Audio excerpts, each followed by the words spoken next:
নামের উপরে 3 বার সূরা লাহাব পড়ে যদি আপনি একটা আমল করতে পারেন তাহলে দুশমন চিরতরে শেষ হয়ে যাবে, দুশমন আপনার প্রতি বাধ্য হয়ে যাবে।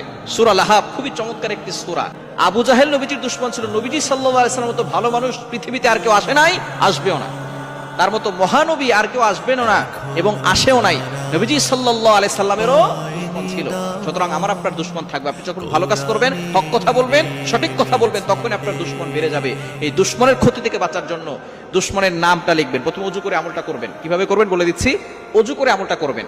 ওযু করে পবিত্র হয়ে তারপরে আপনি দুশমনের নামটা লিখবেন। লিখে এরপরে আপনি ইস্তিগফার 3 বার পড়বেন। আস্তাগফিরুল্লাহ রাব্বি মিন কুল্লি যামবি ওয়া আতুবু ইলাইহি লা হাওলা ওয়া লা কুওয়াতা ইল্লা বিল্লাহিল আলিয়্যিল আযীম। এটা 3 বার পড়বেন। এরপরে দুরূদ শরীফ 3 বার পড়বেন। দুরূদ ইব্রাহিম পড়ার চেষ্টা করবেন। আল্লাহুম্মা সাল্লি আলা মুহাম্মাদ ওয়া আলা আলি মুহাম্মাদ কামা সাল্লাইতা আলা ইব্রাহিম ওয়া আলা আলি ইব্রাহিম ইন্নাকা হামিদুম মাজিদ।